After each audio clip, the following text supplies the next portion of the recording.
Vai.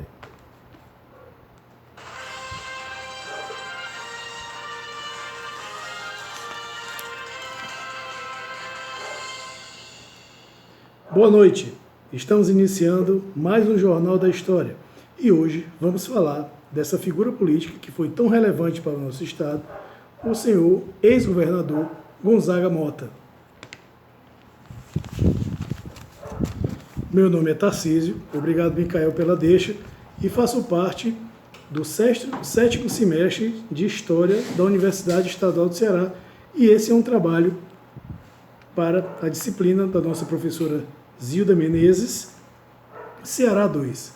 E o nosso grupo ficou responsável por trabalhar essas figuras políticas aqui no nosso estado, de Távora a Gereissati. Vamos iniciar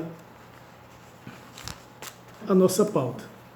Enfim, hoje tenho que falar do senhor Luiz de Gonzaga Fonseca Mota. Ele foi nascido em Fortaleza em 9 de dezembro de 1942, economista, professor e político, também em destaque em suas campanhas políticas como governador. Inicialmente, vamos falar um pouco da vida acadêmica de Gonzaga Mota. Ele fez o primário e o secundário no antigo Colégio Cearense, já extinto, na Avenida Heracto Graça, aqui no centro de Fortaleza. Posteriormente, o mesmo formou-se pela Faculdade de Economia, Administração Atuária e Contabilidade pela Universidade Federal do Ceará. Ele se pós-graduou-se em Economia pela Fundação Getúlio Vargas, onde futuramente exerceu o cargo de professor de Ciências Econômicas pela Universidade Federal e também foi técnico em Desenvolvimento Econômico pelo Banco do Nordeste. Pelo Banco do Nordeste, o então ainda senhor Luiz de Gonzaga Fonseca Mota exerceu vários cargos dentro da instituição. Ele andou e passou por vários setores do banco, desenvolvendo cargos de chefia, cargos de secretariado, com importante e relevante posição dentro da instituição. Ele foi professor também da Faculdade de Economia do Rio de Janeiro, onde lá próximo fez sua pós-graduação e firmou-se também como professor da Universidade Federal do Estado do Ceará. Falando de sua carreira política, que é o que aborda a nossa pauta, inicialmente ele foi eleito como governador em 1982 pelo PDS, vencendo Mauro Benevides nas eleições. Ele teve larga votação. Por quê? É onde nesse momento, a partir de agora, nós vamos entender como uma pessoa que não tinha tanto respaldo político conseguiu chegar a governador do estado. A sua carreira, nesse período, foi alavancada devido a vários fatores que conseguiram realmente mostrar que, através de indicações políticas, pode-se chegar a vários cargos dentro da nossa política cearense. Então, vamos lá. Ele, como governador, após governador, ele também exerceu a função de deputado federal durante 3 mandatos, em 1990, em 1994 e em 2002. Ele teve larga participação das comissões de economia, da indústria, do comércio na Câmara dos Deputados.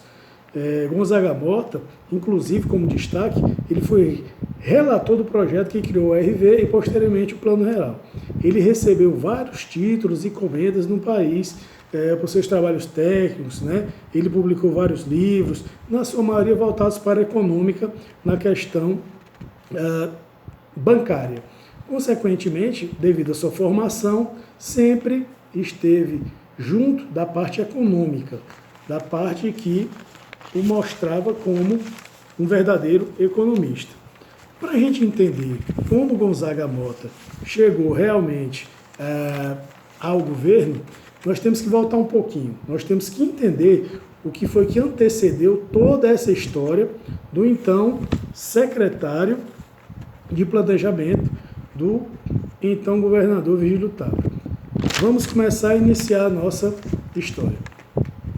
No início dos anos 70, Até a metade da década seguinte, a política cearense ela foi partilhada por 3 grupos oligárquicos, liderados pelos então coronéis Adalto Bezerra, César Calles e Vigílio Távora.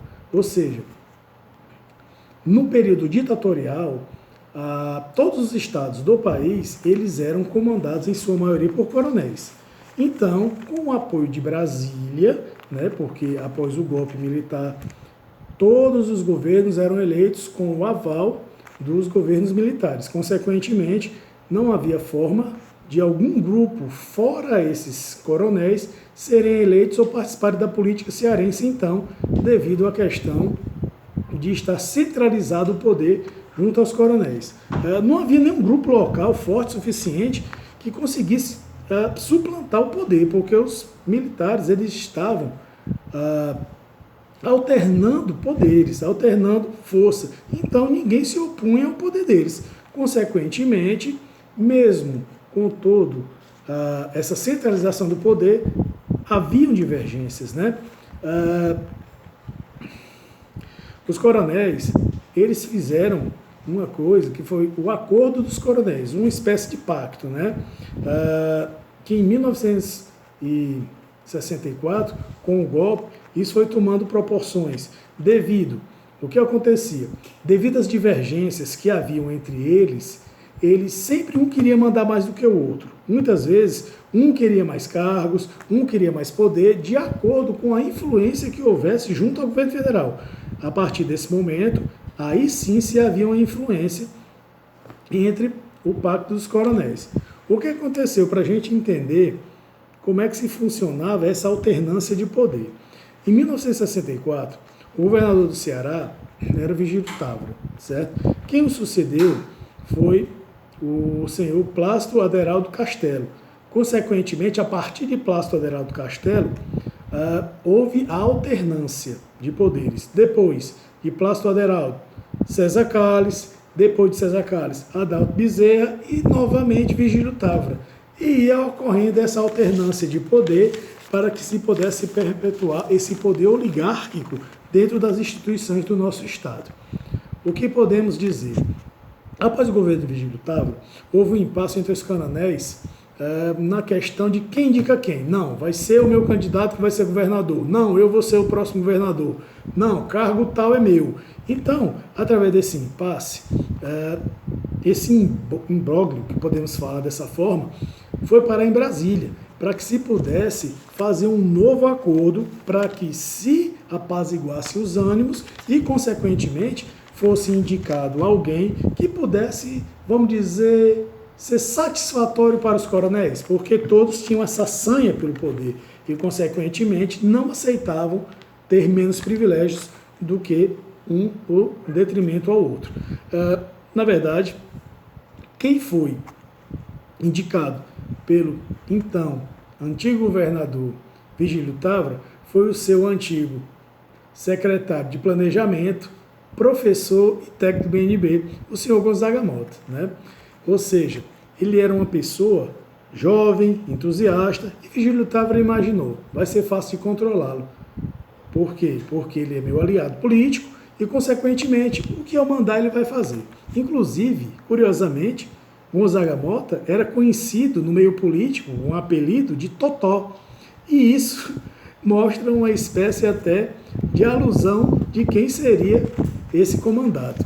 Consequentemente, podemos dizer, como é que ficou definido toda a questão após o Acordo de Brasília, esse pacto que foi assinado para que todos se satisfizessem com os seus mandatos. Vamos